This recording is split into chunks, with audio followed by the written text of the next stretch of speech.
안녕하세요. 저는 30년가량 같이 산 남편과 이혼 위기에 빠진 50대 여성입니다. 남편에게 단 한 번도 언제 죽나 모르겠다. 저런 놈이랑 왜 결혼했나 신세 한탄 한 번 해본 적 없습니다. 장난식으로라도 친구들에게 말해본 적도 없었죠. 그 정도로 남편을 신혼 때처럼 사랑하고 존중해왔습니다. 그런데 남편이 절 배신할 줄은 몰랐던 거죠. 아직도 그때 생각하면 울분이 터집니다. 저는 남편이 버릴 줄 모르고 시어머니한테도 최선을 다했습니다.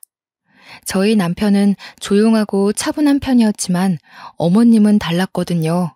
정말 지옥 같은 시집살이를 시켰습니다. 하루는 저를 보고 어머님께서 얼마나 어려 보이는지 물어보는 거 있죠? 네가 봤을 때 내가 몇 살로 보이는 것 같아?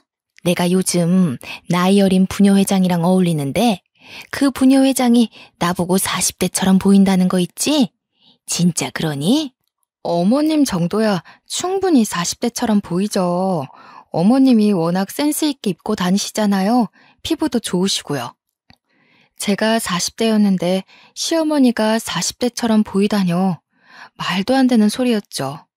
정말 어처구니가 없었지만 억지로 웃을 수밖에 없었습니다. 그때 당시 어머님이 딱 60대처럼 보였지만 사실대로 말씀드릴 수 없었는데요. 대체 어떤 며느리가 시어머니에게 40대가 아니라 60대처럼 보이고 어쩔 때에는 70대로 오해할 수 있겠다는 말을 할 수 있을까요? 유도리 있게 거짓말을 해야 했지만 거짓말하다 들켜서도 안 됐습니다. 그러다 아주 혼쭐이 났거든요. 뭐? 너 사실 그렇게 생각 안 하는데 어쩔 수 없이 젊어 보인다고 말하는 거지? 도대체 표정이 왜 그러니? 내가 못할 말이라도 했어? 아니요, 저는 진심으로 말씀드린 거예요. 어머님처럼 젊게 사시는 분이 어딨어요.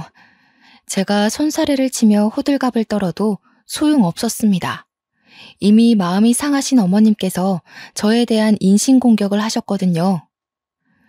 예, 됐다. 내가 무슨 말을 하겠니? 네 집에 얹혀 산다고 눈치 줄 때부터 알아봤다. 아침마다 싫어하는 티 팍팍 내는데 내가 숨 쉬면서 살 수 있겠어? 너랑 사는 순간부터 지옥이 따로 없다. 정말 어이가 없어서. 어머님이 획 나가버리셔서 돌아오지 않길래 제발 그 부녀회장이라는 여자랑 친하게 지내지 않았으면 했습니다. 안 그래도 어머님께서 저랑 같이 다니면 또래 같다더니 친구 같다는 말을 하고 다니는데 부녀회장을 만난 뒤로 자화자찬이 더 심해졌습니다. 어느 날 갑자기 자기가 저보다 더 어려 보이는 것 같다는 소리를 하더군요. 어머님만 자존심 있나요? 그 말을 듣는 순간 제가 그렇게 늙어 보이나 마음이 상했습니다. 그 뒤로 제가 기초 화장품을 바꾸고 친구들이 좋다는 브랜드로 색조 화장품도 바꾸었는데요. 그런데 어머님이 그 모습을 쭉 지켜보고 있다 말씀하시더라고요. 너 요즘 따라 화장품 바꾸고 집에서도 예쁘게 꾸미고 다니더라. 나 견제하는 거니? 하긴 결혼했다고 너무 퍼질러 있는 게 심각했어. 그러니 우리 아들도 너랑 잠자리는 안 갖는 거 아니겠니? 어머님, 그게 무슨 말씀이세요? 아무리 며느리라도 그렇지 막말이 점점 심해지시는 거 아니에요? 세상에, 막말이라니? 너 그동안 내가 한 말이 막말이라고 느꼈던 거니? 그렇게 안 봤는데 아주 근본 없는 년이네. 네 친정엄마가 그렇게 가르치디? 여기서 저희 엄마 이야기가 왜 나오는데요? 어머님이야말로 가정교육을 어떻게 받으신 거예요? 저도 귀한 딸이라고요. 생각하고 말씀해 주세요. 아유, 썩을 년. 끝까지 따박따박 말대꾸 하는 것 봐. 내가 어떻게 저런 년을 집안에 들여서 이런 고생을 하고 있을까? 아이고, 인생아. 제 목소리가 커지니까 욕을 중얼거리시면서 자리를 피하셨습니다. 말싸움으로 이길 자신이 없으셨던 거죠. 대신 제가 한 말을 그대로 남편에게 말하였습니다. 시어머니께서 말씀하신 건 이야기도 안 하고 제가 뭐라고 한 것만 잃으셨더라고요. 퇴근하고 돌아온 남편 말을 듣는 순간 열이 받고 말았습니다. 당신 왜 우리 엄마한테 그런 식으로 말해? 아무리 시집살이가 힘들어도 그렇지. 예의 없게 굴면 안 되지. 예의 없게라니? 마음 같아서는 확 쏘아붙이고 싶었는데 참은 거야. 어머니가 나한테 뭐라 한 줄 알아? 나보고 근본 없는 년이래. 친정엄마가 그렇게 가르쳤냐고 따지더라. 엄마가 괜히 그랬겠어? 당신이 갑자기 버릇없게 구니까 그렇지. 아무리 스트레스 받아도 괜히 엄마한테 성질 부리지 마. 난 갑자기 성질 부린 적 없다니까? 어머님께서 나보고 그만해. 나 피곤해. 일하고 오자마자 엄마한테 시달리고 또 당신한테 시달리고 싶지 않아. 남편은 제 말을 다 들어보지도 않고 욕실로 획 들어가 버렸습니다. 자기 낳아준 엄마라고 꼬지른 건 다 들어놓고 제 말은 듣지도 않다니. 정말 남편이 밉고 짜증났지만 그 다음날 남편이 비싼 향수를 하나 사왔길래 전부 풀렸죠. 제 어깨를 토닥이며 당신이 이해하라고 시어머니랑 싸우지 않았으면 좋겠다고 해서 저도 노력한다고 말했습니다. 요즘 따라 야근하고 주말에도 일하는 남편에게 집안일까지 들먹이고 싶지 않았거든요. 제 선에서 해결하려고 노력했습니다. 그러다 또 일이 터지고 말았습니다. 시어머니께서 웬일로 옷을 사오셨길래 기쁜 마음으로 입어보았죠. 어머님, 이게 무슨 옷이에요? 너무 예쁘다. 어디서 사신 거예요? 너무 비싼 건 아니죠? 백화점에서 사긴 했는데 비싼 건 아니다. 네가 옷이 좀 없는 것 같길래 생각난 김에 사봤어. 너무 감사해요. 제가 어머님 옷을 사드려야 하는데 죄송해요. 저랑 어머님이 같이 살면서 작은 일로 자주 마음이 상하고 다투다 보니 화해 요청으로 옷을 사준 줄 알았습니다. 시어머니께서 사주신 옷은 고급 원단으로 만든 것 같은 소재의 심플한 원피스였습니다. 베이지색이라서 결혼식 같은 중요한 자리에 입고 가도 될 것 같더라고요. 여기에 결혼 기념일날 받은 진주 목걸이를 하면 좋겠다 생각하며 설레하고 있었습니다. 그런데 가정주부가 원피스를 입고 어디 갈 일이 없더라고요. 옷장에 소중하게 모셔두고 있는데 어머님께서 갑자기 나들이를 제안하셨습니다. 예, 나랑 드라이브 좀 하자. 부녀 회장이 가자는데 너도 데리고 오라고 하더라. 어머, 제가 가도 되나요? 괜히 눈치 없이 끼는 거 아닌가 몰라요. 부녀 회장과 가는 거라길래 마음에 좀 걸리긴 했지만 오랜만에 외출이었습니다. 게다가 제가 가보고 싶었던 집 근처 땡땡공원 벚꽃길을 가자고 하더라고요. 저희 지역에서 봄이 되면 늘 주목을 받는 곳이 땡땡공원 벚꽃길이었습니다. 이사 온 뒤에 코로나가 터져서 한 번도 보질 못했는데 이번 연도에 드디어 개장했다고 하더군요. 사진으로만 보며 부러워했던 그곳에 가다니. 게다가 애들도 다 커서 학교 기숙사에 지내고 있는 터라 애들을 데리고 갈 필요도 없었습니다. 그야말로 자유였던 거죠. 부녀 회장이 저를 콕 짚어서 며느리 한번 데려오라는 말을 했다고 하길래 한 번도 만나본 적 없는 부녀 회장이라는 존재가 궁금했습니다. 도대체 어떤 사람이길래 어머님을 이렇게 만든 건지 알아야겠더라고요. 친해지면 어머님이 절 괴롭힐 일도 없어질 것 같아서 약속을 잡았습니다. 주말 오후 3시쯤 땡땡공원 앞에서 만나자길래 어머님이랑 같이 갔는데요. 옷차림부터 정말 화려하더라고요. 부녀 회장이 저보다 나이가 많을 텐데 화려한 꽃무늬 원피스에 꽃무늬 스카프까지. 멀리서 봤을 때 벚꽃나무인 줄 알았습니다. 자기가 잘 차려입었다고 생각했는지 저를 위아래로 훑어보더니 코웃음을 쳤습니다. 자기가 우리 순자 언니 며느리야? 진짜 그 옷 입고 왔네. 언니, 그 외투 좀 벗어봐. 며느리보다 예쁜지 살펴보게. 처음엔 이게 도대체 무슨 소리인가 싶었습니다. 저는 어머님이 외투를 입고 나오길래 그 안에 무슨 옷을 입었는지 모르고 있었거든요. 그런데 외투를 벗자마자 헉 소리가 절로 나왔습니다. 어머님이 저랑 같은 원피스를 입은 거 있죠? 일부러 그런 듯 제 옆에 붙어서서 부녀 회장에게 이렇게 말하였습니다. 어때? 내가 며느리보다 낫나? 훨씬 젊어 보여? 당연히 언니가 훨씬 젊어 보이지. 이렇게 같은 옷 입혀놓으니까 더 티난다. 얘, 너 관리 좀 해야겠다. 40살이라고 했지? 40살이 어떻게 나보다 늙어 보이니? 그러니까 말이다. 우리 며느리 얼굴 좀 봐. 주름이 자글자글하니 어쩌면 좋니? 요즘 애들은 에스테틱 다니면서 관리 받는다던데 그런 거 할 생각도 없나 봐. 따로 관리를 안 받으니까 이렇지. 너 길 가다 할머니 소리 안 듣니? 네 얼굴 모르고 길 가다 마주쳤으면 내가 존댓말 했겠다. 시어머니와 부녀 회장이 이런 식으로 절 꼽주면서 까르륵 웃음을 터뜨렸습니다. 일부러 제 자존심을 깎아내리려고 이런 말을 하는 거겠죠. 제가 아무리 늙어 보여도 60대인 어머님보다 늙어 보이지는 않을 겁니다.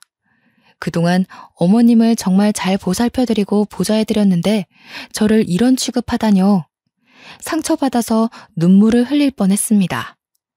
어머님이 결혼할 때부터 절 마음에 안 들어 하긴 했지만 자기 자존감을 높이기 위해서 저를 이용할 줄은 몰랐습니다. 50대, 60대의 나이에도 매일 꾸미고 머리하고 화장하면서 몇 살로 보이냐고 물어보며 젊어 보이는 데에 집착했을 때 알아봤어야 했습니다. 저러니 시아버지가 바람 피우고 다른 여자랑 재혼했겠죠. 남자들이 괜히 도망가는 게 아니라고 생각했습니다. 분한 마음에 부들부들 떨며 어머님께 너무하다고 소리치기도 했는데요. 어머님은 귓등으로도 듣지 않았습니다. 저도 저를 무시하는 시어머니와 대화하고 싶지 않아서 집으로 와버렸습니다. 그랬더니 부녀 회장이 제 뒤통수에 대고 이렇게 말하는 거 있죠? 얘가 지금 시어머니 두고 어딜 가는 거니? 아유, 버르장머리 없는 년. 저러니 시어머니한테 미움받지. 아주 남편한테도 미움받을 게 뻔하다. 이렇게 저를 욕하고 모욕 주길래 부녀 회장에 대해 모든 걸 알아냈습니다. 나이는 47살에 포크레인 운전사 남편을 두고 있더군요. 아들도 포크레인 자격증을 따서 집안 대대로 그 일을 물려받으려는 모양이었습니다. 제 나이는 40살에 저희 남편은 땡땡 기업 부장급이었죠. 저희 딸은 명문학교를 다니며 전교 10등 안에서 노는 엘리트였습니다. 그런데 저를 무시하고 아래로 보다뇨. 누가 봐도 제가 더 나아 보였는데 억울했습니다. 그날 이후로 매일 거울만 보며 외모에만 집착하게 되었습니다. 피부과에 다니고 에스테틱에서 다니며 돈을 쓰기 시작하니까 남편도 놀라더라고요. 당신, 이번 달에 카드값 왜 이렇게 많이 나왔어? 피부과랑 에스테틱은 또 뭔데? 나한테 이런 데 다닌다는 말 없었잖아. 아니, 남들은 다 다니는데 나도 다녀보고 싶어서. 내가 요즘 따라 나이 들어 보인다는 말을 너무 많이 들어서 관리해보고 싶었어. 나보고 생활비 많이 나가니까 담배 끊으라고 할 때는 언제고. 당신 이런 사치 부리는 사람 아니잖아. 왜 갑자기 변한 거야? 남편이 이렇게 물으니까 할 말이 없었습니다. 머뭇거리며 시어머니와 부녀 회장에게 들은 말을 털어놓을까 고민하고 있으니 갑자기 어머님이 들어와 한마디 하시더군요. 뭐? 얼마가 나와? 카드값 얼마나 나왔나 보자. 세상에 이게 도대체 얼마니? 일도 안 하는 년이 이 돈을 어떻게 갚으려고 그래? 우리 아들이 뼈 빠지게 고생하는 건 생각 안 하고 이 돈을 막 써? 어디서 누굴 만나길래 이상한 물이 들어버린 거야? 이상한 물이 들었다뇨. 어머님이랑 부녀 회장이 늙어 보인다고 핀잔 주니까 그런 거죠. 그런다고 이 돈을 다 썼다고? 네가 제정신이니? 이 돈이면 우리 손녀 다니고 싶다던 그 비싼 학원, 그 학원 보낼 수 있겠다. 그럼 저한테 그런 말 하지 말던가요. 이게 다 어머님 때문이에요. 얘가 뭐 어쩌고 저쩌? 네가 쓴 돈인데 왜 나 때문이니? 제가 눈물을 터뜨리면서 말하는데도 쎄했습니다. 남편 표정이 눈에 띄게 굳어졌거든요. 하긴 제가 남편이라도 지금 이 상황이 어이없을 겁니다. 한 달 생활비의 2배를 자기 꾸미는 데에 써놓고 시어머니 탓을 하다니. 욱하는 마음에 내뱉어 놓고 아차 싶었습니다. 다른 방법으로 남편에게 말해서 이 갈등을 풀어갔어야 했는데 그러지 못했죠. 남편이 저에게 매우 실망했다며 신용카드를 내놓으라고 했습니다. 당신 수상해. 평소에 이런 적 없잖아. 자기가 써놓고 엄마 탓하는 게 말이 돼? 내가 앞으로 현금만 줄 테니까 신용카드 내놔. 이러다가 우리 집 거덜나겠어. 안 돼. 우리 소윤이 교육비랑 우리 생활비 쓰려면 신용카드는 좀 써야 돼. 다음부턴 안 그럴 테니까 내 말 좀 들어주라. 이번 한 번만 그런 거라니까. 제가 남편에게 사정하니까 시어머니가 한마디 거들었습니다. 집안을 뒤흔들 정말 충격적인 거짓말을 내뱉고 말았는데요. 한 번은 무슨, 절대 봐주지 마라. 얘 밖에서 남자 만나나 본데 잘 지켜봐야겠더라. 요즘 따라 꾸미고 밖에 자주 나가더라. 뭐? 그게 무슨 말이야? 당신 요즘 누구 만나러 다녀? 정말 눈앞이 아찔해졌습니다. 남편 눈빛을 보아하니 어머님 말을 있는 그대로 믿는 것 같더라고요. 저를 뚫어져라 쳐다보더니 집안 구석구석을 살펴보고 있었습니다. 그래서 제가 급하게 남편의 팔을 붙잡았죠. 여보, 그런 거 아니야. 나 바람 같은 거 안 피워. 맨날 집안일하고 끽해봐야 동창 모임 나간 것밖에 없어. 당신도 내가 여중여고 나온 거 알고 있잖아. 설마 나 의심하는 거 아니지? 남편이 제 말을 듣고 우리 와이프가 설마 그러겠어 하는 눈빛을 보냈습니다. 그것도 잠시 어머님이 또 말도 안 되는 말을 꺼내길래 억장이 무너지고 말았습니다. 그걸 어떻게 믿니? 네 동창이 소개시킬 수도 있는 거고 인터넷을 만날 수 있는 건데. 어머님이 보셨어요? 제가 남자 만나거나 바람 피우는 거 보셨냐고요? 내가 괜히 이러겠니? 캥기는 게 있으니까 이러지. 남자가 생겼으니까 네가 안 하던 짓을 하는 거 아니야. 어머님 때문에 그런 거라니까요. 어머님이 저 볼 때마다 나이 들어 보인다 관리하라고 잔소리를 하시니까. 내가 언제? 구초라, 내가 그런 말 한 적 있니? 어머님께서 물론 남편이 있을 때 그런 말을 하신 적이 없었습니다. 남편이 워낙 바빠서 같이 있을 일도 없었고요. 실제로 남편은 그 말을 듣고 제 말이 아니라 시어머니 말을 더 믿는 것 같았습니다. 그 뒤로 저한테 차가워졌거든요. 안 그래도 자주 못 만났는데 오랜만에 저녁을 차려주거나 무언가 챙겨주어도 묵묵부답이었습니다. 저는 이게 다 시어머니와 부녀회장 때문이라고 생각했죠. 그러다 남편이 지방 출장을 가며 주말 부부를 넘어서 기러기 부부가 되었습니다. 남편을 거의 한 달에 한 번만 보게 되니 불안해지더군요. 이러다 영영 남이 되는 건 아닌가 초조해질 무렵이었습니다. 나이 차이가 많이 났던 남편에게 정년 퇴임 날이 다가온 모양이었습니다. 원래는 더 다닐 수 있는 나이였지만 회사에서 눈치를 준 것 같았죠. 하루아침에 회사를 관두게 되자 남편이 상태가 안 좋아졌습니다. 자존심이 많이 상했는지 이상하게 예민해지더라고요. 틈만 나면 저에게 신경질을 내길래 저도 점점 말이 험하게 나오고 있었습니다. 남편과 제가 최고로 심하게 싸운 날은 평일 대낮이었습니다. 점심을 먹으며 제가 생활비가 걱정된다고 했는데요. 요한 마트에서 캐셔 구하던데 이력서 제출해보려고. 이러다가 생활비 부족해질 것 같아. 곧 있으면 우리 소윤이도 고등학교 들어가는데 걱정이다. 대학 등록금 어떡하지? 그걸 왜 밥 먹다 이야기해? 내가 체하는 꼴 보고 싶어? 나보고 뭐 경비원 일이나 주차요원 일이라도 알아보라는 거야? 아니, 그건 당신이 싫다며. 그래서 내가 일하겠다잖아. 왜 갑자기 성질을 내는 건데? 내가 뭐 당신한테 무턱대고 취직하라고 했어? 백화점에서 청소하는 사람이랑 주차요원 구하길래 지원해보자고 한 거잖아.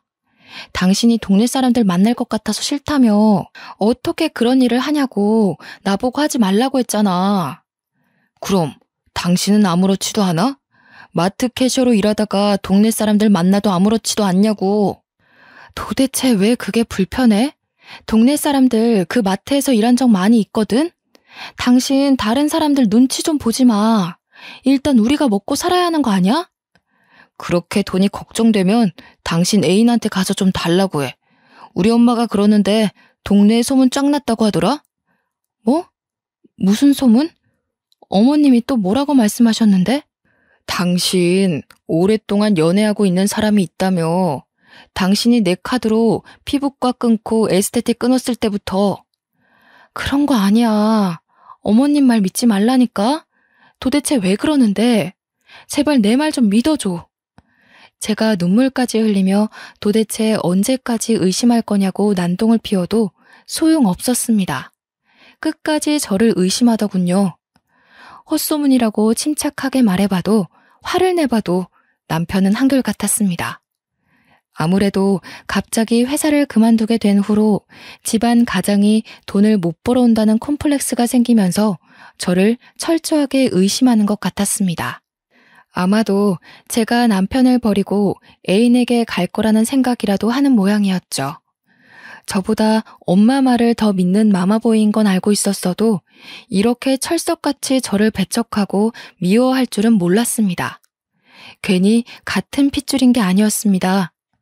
어머님도 젊어 보이고 싶고 늙어가는 게 싫은 콤플렉스가 있으니 저한테 괜히 시비를 걸고 미워하는 거겠죠.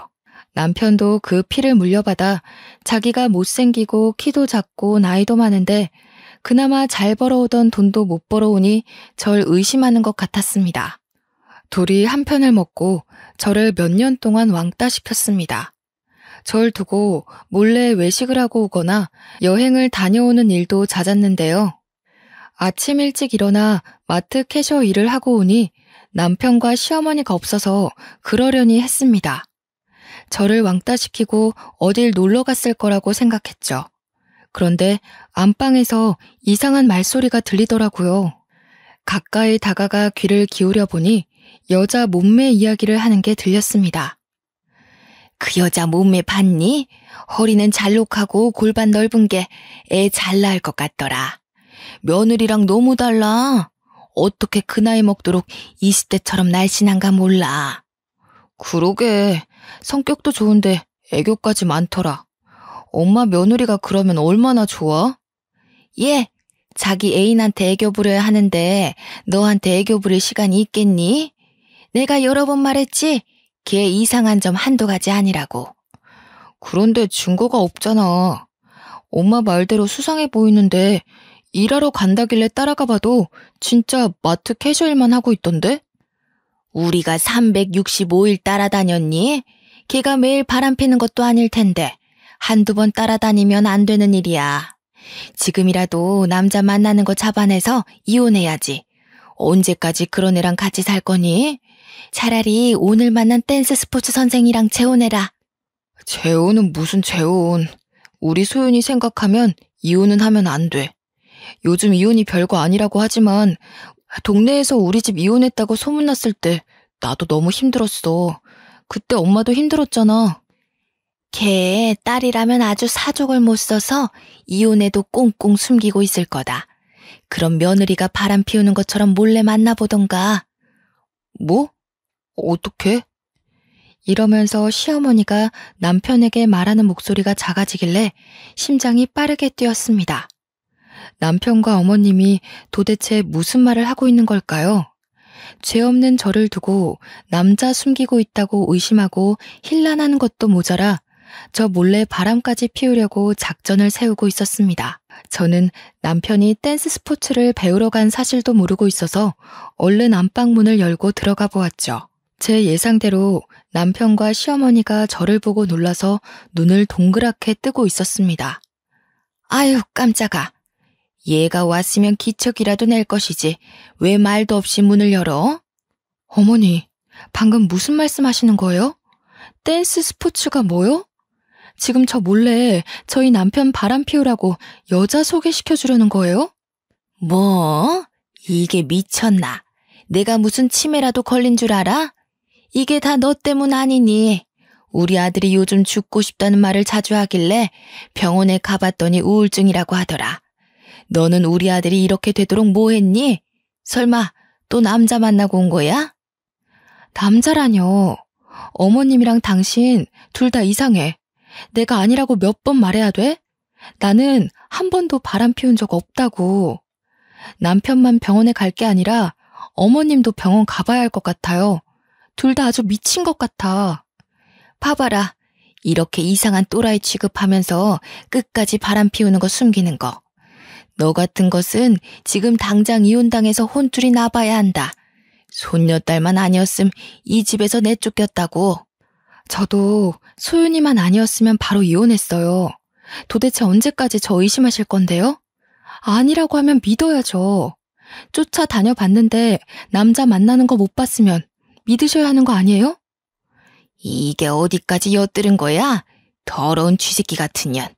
너 같은 년 때문에 우리 아들이 이 모양 이 꼴이 된 거야. 우리 아들이 바람 피워도 넌 할 말도 없을 것이다, 이 더러운 거사. 어머님이 저한테 삿대질을 하며 입에 담을 수 없는 욕을 내뱉었습니다. 물론 저도 욕하지 말라면서 뭐라 소리를 질렀죠. 그동안 쌓인 스트레스가 쌓여서 제가 뭐라 했는지 기억도 나지 않았습니다. 정말 미친년처럼 고함을 지르고 눈물을 흘렸던 것 같아요. 지금 생각해보면 남편이랑 시어머니가 병원에 가야 하는 게 아니라 제가 가야 했습니다.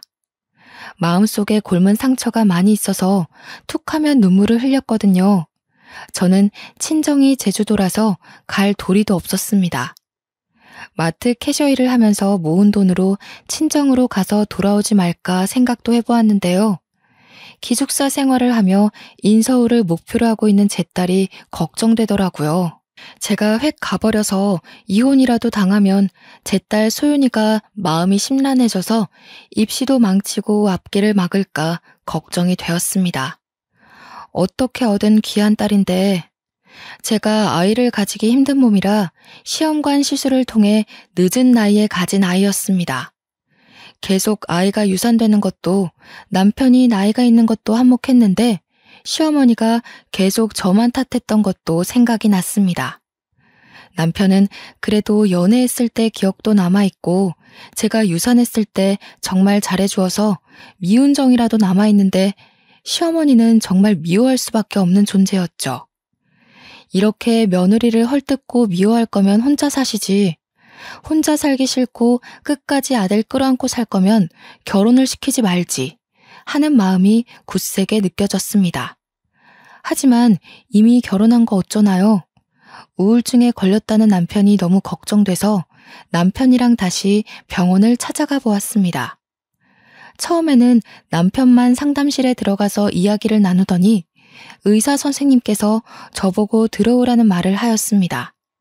그러면서 저보고 정년퇴임 때문에 우울증이 온 것 같다고 하시는 거 있죠? 구철 씨가 원하는 정년퇴임 날짜가 있었는데 회사에서 갑자기 권고사직을 요구하는 바람에 그 상처가 컸나 봅니다. 완벽주의적인 성격이 있으셔서 자기가 사회적인 역할을 제대로 못한다는 것에 큰 타격을 받으신 것 같으세요. 자격지심에서 불신이 오신 것 같으니 많은 대화가 필요하신 것 같습니다. 집에만 있지 마시고 두 분이서 같이 새로운 취미를 가져보세요. 불신이라니. 그 말을 듣는 순간 남편이 의사한테도 제가 바람을 폈다느니 별의 별말을 다 말했을 것 같다는 예감이 들었습니다. 남편이 끝까지 저를 믿지 못하는데 취미는 무슨 취미인가요? 동사무소에서 시큰둥하게 상담실을 나와서 병원을 나서니 남편이 저를 따라오며 물었습니다. 당신은 내가 아프다는데 반응이 왜 그래? 왜 아무 말도 없어? 병원에서도 내가 바람 피우는 것 같다고 말했어? 지금 그 말이 왜 나와? 의사가 하는 말 못 들었어? 내가 아프대. 당신 때문에 아프다고. 그게 왜 나 때문이야. 당신이 아픈 건 당신 핏줄 때문이야. 당신 어머니 때문이라고. 당신 어머니 콤플렉스 덩어리인 거 알고 있어? 20살이나 어린 나보고 자기보다 늙어 보인대. 끊임없이 나랑 비교하고 헐뜯고 욕하고 정말 미쳐버리겠다고. 뭐? 우리 엄마가 언제 그랬어? 당신 정말 이상하다. 왜 우리 엄마를 그런 식으로 만들어? 그리고 핏줄이라니. 우리 집안 자체가 이상하다는 거야?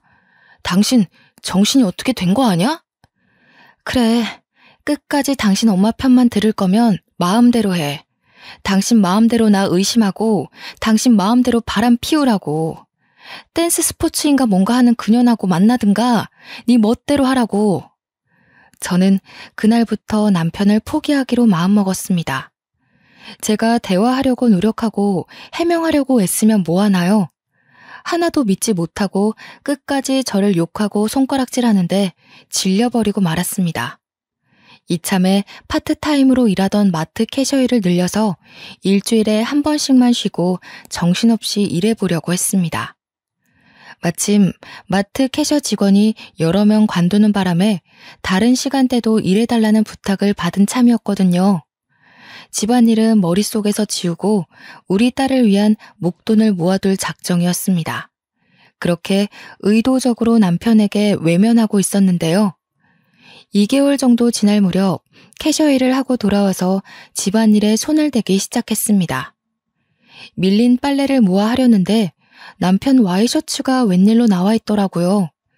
이제 남편이 와이셔츠 입을 일이 없을 텐데 이상한 생각이 들어서 얼른 들어올려 이곳저곳을 살펴봤습니다. 옷깃 근처에 빨간색 립스틱이 묻어있는 것도 모자라 옷에서 여자 향수 냄새가 나더군요. 그때 이성을 잃고 남편에게 전화해 바로 집으로 돌아오라고 했습니다. 남편이 어디에 있었는지 몰라도 신경질을 부리며 들어오더군요. 내가 어디 있을지 알고 네 멋대로 들어오래. 내가 당신 아들이야? 당신 이건 뭐야? 이 와이셔츠 뭐냐고. 여기 묻어있는 립스틱이랑 향수 냄새 뭔지 설명해봐. 나 댄스 스포츠 교실 다니는 거 알고 있잖아. 파트너가 여자니까 립스틱도 묻고 향수 냄새도 좀 묻을 수 있지. 갑자기 왜 나한테 지랄이야? 괜히 일 힘들어서 짜증 부리는 거지? 뭐? 지랄? 당신 말이 점점 험해진다? 나하고 갈 때까지 가려고?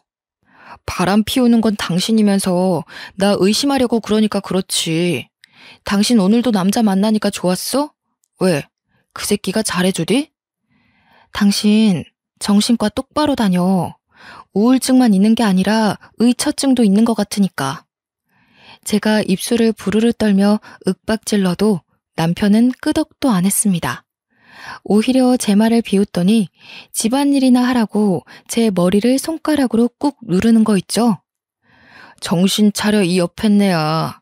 여자가 집안일도 제대로 못하면서 남편 의심하는 게 말이 돼? 옛날 같았으면 바로 곤장 맞고 뒤졌어. 당신 같은 여자 제명 살지도 못했다고. 도대체 나한테 왜 그래? 왜 날이 갈수록 미친 것 같냐고. 옛날에는 아니랬잖아. 나 유산했을 때 같이 울어주고 안아주고 그랬잖아. 그때는 당신이 바람 피울 여자인 거 모르고 있었으니까 그랬지. 배신은 당신 먼저 했어. 변한 건 당신이라고. 아무래도 정신과 약 때문에 그럴까요? 남편이 이성적으로 생각하지 못하고 시어머니 말을 아예 맹신하는 것 같았습니다. 제가 남편을 무시하고 마트 캐셔 일만 한 것도 문제였죠. 날이 갈수록 비정상인과 사는 기분이 들어서 진짜로 다 관두고 제주도로 가려고 했습니다. 그런데 오랜만에 제 딸한테 전화가 왔더라고요. 제가 안부를 묻기도 전에 학교 분위기가 안 좋아서 무섭다며 저에게 보고 싶다는 말을 하였습니다. 엄마, 나 무서워. 요즘 질 안 좋은 애들이 이혼했다는 친구 왕따 시키는데 어떻게 해야 할지 모르겠어. 나랑 친한 애인데 나도 왕따 당할까봐 무서운데 어쩌면 좋지? 딸이 눈물을 흘리며 선생님께 말해야 되냐고 묻고 있었습니다. 기숙사 생활을 해서 안 그래도 친구들 관계에 민감한데 제일 친한 친구가 최근에 부모님이 이혼을 했다고 따돌림을 당하고 있다는 것이었습니다. 그 말을 듣는 순간 정신이 번쩍 들었죠. 2022년이라고 하더라도 이혼은 여전히 약점이 될 수 있는 선택이었습니다. 저는 물론 딸에게도 약점이 될 수 있다는 생각에 이혼 이야기는 차마 못 꺼냈죠. 딸에게도 학교에 가보겠다고 말하며 따돌림과 관련된 문제를 해결하느라 또 남편의 문제를 뒤로 미루게 되었습니다. 그러다가 남편에게 이상한 점을 발견하였습니다. 제가 서울에 있는 딸 학교를 다녀온 사이 남편의 화장대에 화장품이 늘어나 있는 거 있죠?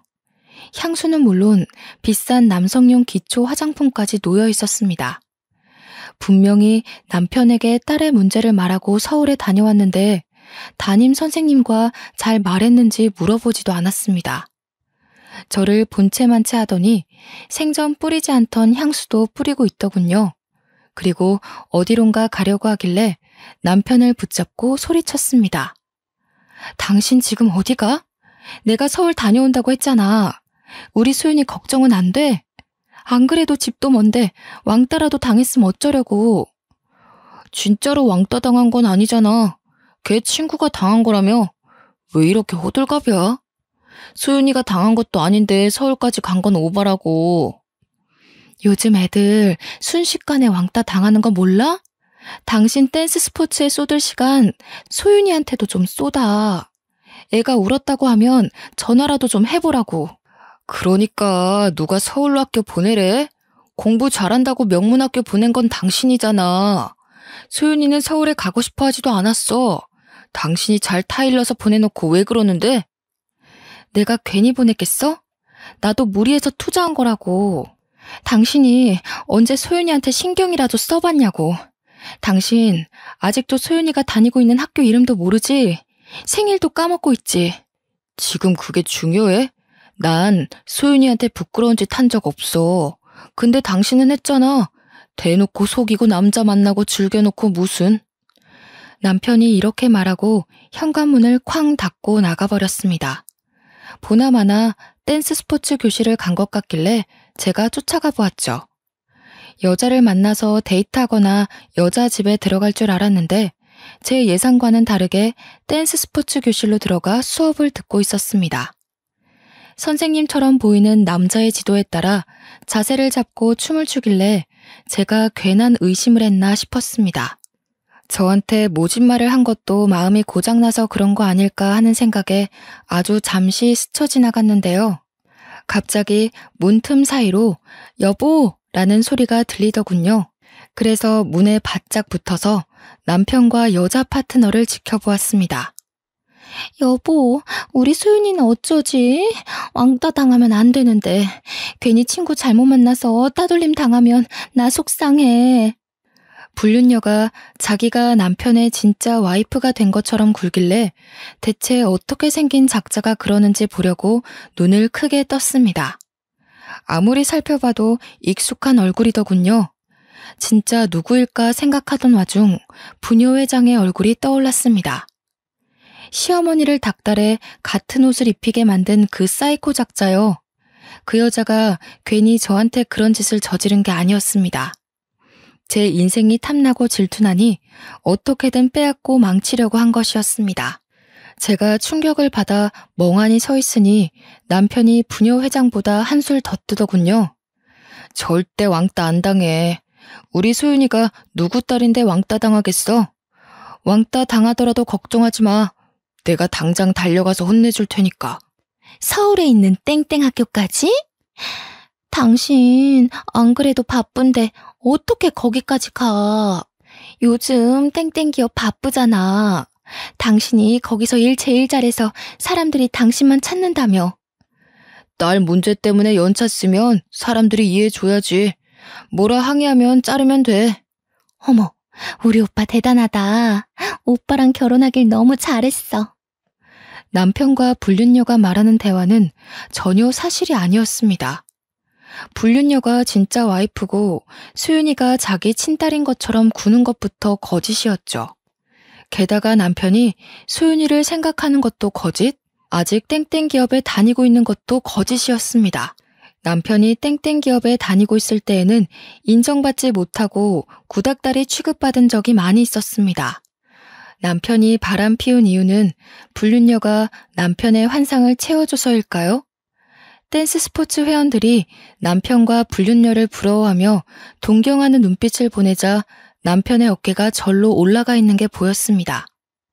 회원들도 남편과 불륜녀가 부부인 걸로 알고 있더라고요. 자연스럽게 제 딸 소윤이 이야기를 꺼내며 문제가 얼른 해결됐으면 좋겠다. 그건 그렇고 전부터 둘이 인꼬부부 같아서 부러워하길래 허탈한 웃음이 절로 나왔죠. 게다가 더 충격적인 말이 회원들의 입에서 나오고 있었습니다. 그리고 이번에 늦둥이 생긴 거 참 축하해요.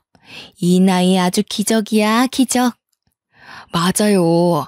아들 갖고 싶다고 노래를 부르더니 결국 생기네.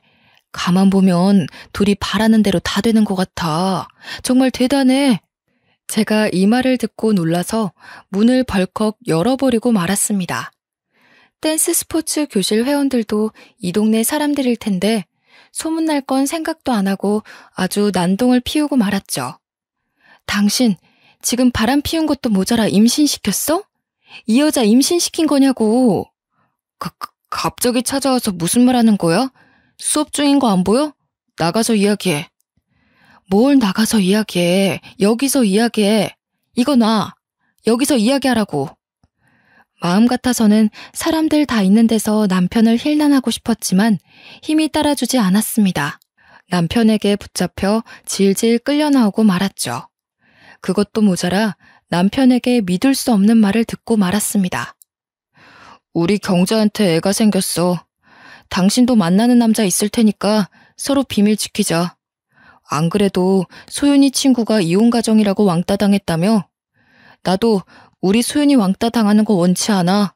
소윤이 대학 갈 때까지 비즈니스 커플로 남게. 내가 몇 번을 말하면 믿을래? 내가 결백하다는 거 죽은 다음에 믿으려고? 난 결백해. 내 이름 걸고 우리 엄마 이름 걸고 우리 소윤이 이름 걸고 단 한 번도 바람 피운 적 없다고. 당신 나중에 후회하지 말고 지금이라도 무릎 꿇고 싹싹 빌어. 빌긴 뭘 빌어? 내가 미쳤다고 배신자 앞에서 무릎 꿇을 것 같아? 나한테 바람 피울 구실 준 건 당신이야. 당신 이러는 거 점점 심해지는 것 같아. 약 제대로 먹고 있어? 병원 다니고 있는 거 맞는 거야? 이 여편네가 이제는 날 정신병자 취급하고 있네? 야, 너야말로 정신 차려. 남자라면 아주 사족을 못 쓰는 년 주제. 그 말을 듣는 순간 머릿속이 새하얘졌습니다. 눈물이 와르르 쏟아지면서 다리에 힘이 풀리더군요. 제가 풀썩 주저앉았는데도 남편이 미친년, 나쁜 년, 안 되려고 연기하네라며 상스러운 욕을 하길래 제가 이혼하자고 소리쳤습니다. 남편이 조용히 하라고 동네 창피하다고 하길래 교실 안으로 달려들어갔죠. 그리고 있는 힘껏 목소리를 높였습니다. 저기요, 지금 이 둘이 진짜 부부 같죠? 이 여자는 불륜녀예요. 정신 아픈 우리 남편 갖고 놀다가 내 자리 뺏으려는 불륜녀라고요. 지금 이 여자가 당신들한테 말한 거 다 거짓이에요. 허세라고요. 울 남편이 땡땡 기업 그만둔 지가 언젠데 뭐가 어째? 우리 딸 얼굴은 알고 있니? 감히 우리 딸 이름을 들먹여? 내가 어떤 고생을 하고 사는지 알고 있어? 알고 있냐고. 제가 불륜녀 머리채를 붙잡고 난리를 치니까 남편이 저를 떼어내려고 했습니다. 초인적인 힘을 발휘해 불륜녀에게서 안 떨어지려고 하니까 남편이 욕을 하더군요. 그래서 확 불륜녀 머리채를 놔버렸습니다.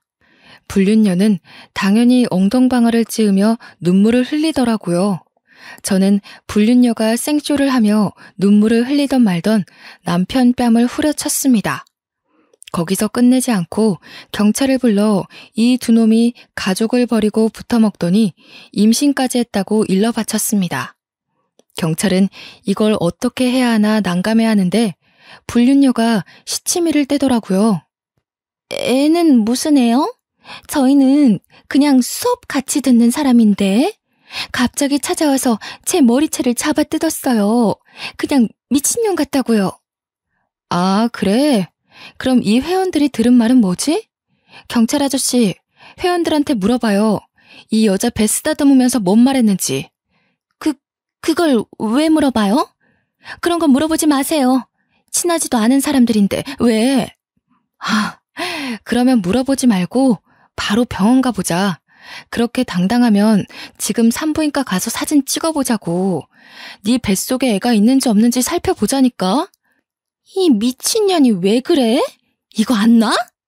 미친년은 너지. 우리 시어머니 콤플렉스 살살 긁어대면서 나 질투하게 만든 년이 누군데 그러지? 내가 그렇게 부러웠어? 부러우면 이래도 돼? 내 인생 망쳐도 되냐고. 제가 불륜녀 팔을 세게 잡아당기며 광분하니까 경찰들이 뜯어 말렸습니다. 이런 건 경찰 소관이 아니라서 이혼 소송하고 위자료를 요구해보라는 거 있죠. 정말 억울했지만 경찰들이 하라는 대로 해야죠. 어쩌겠어요. 경찰들이 각자 집으로 데려다 주겠다고 하길래 그 자리가 파토나고 말았습니다. 그 뒤로 동네에 남편이 바람 피우는 게 소문났지만 남편의 뻔뻔함은 사라지지 않았습니다. 불륜녀와 함께 아예 다른 지방으로 이사가서 집에도 찾아오지 않았죠. 저는 제 딸 소윤이가 대학에 입학할 때까지 참았습니다. 안 그래도 소윤이가 해외 대학으로 목표를 바꿔서 제가 이혼해도 괜찮을 거라고 생각했거든요. 실제로 제 딸이 영국에 있는 임페리얼 칼리지라는 대학에 입학하게 되었습니다. 그 소식이 들리자마자 남편에게 이혼 소송을 걸었죠. 동네에 소문난 것도 있었고 댄스 스포츠 교실 회원과 선생이 증인이 되어 주었습니다. 다행히 법원이 제 손을 들어주었는데요. 남편에게 거액의 위자료를 주었지만 영국으로 해외 유학 간 딸을 둔 저로서는 참 부족해 보였습니다. 드라마 보면 위자료 받고 떵떵거리며 살던데 저는 여전히 마트 캐셔 일을 하고 있었죠. 덕분에 제 마음이 날이 갈수록 피폐해지고 있었습니다. 밤낮 없이 일을 하고 있던 어느 날 제가 퇴근하고 돌아가는데 멀리서 익숙한 실루엣이 보이더라고요. 한 걸음 한 걸음 다가가 보니 남편이 멀뚱히 서서 저를 기다리고 있었습니다.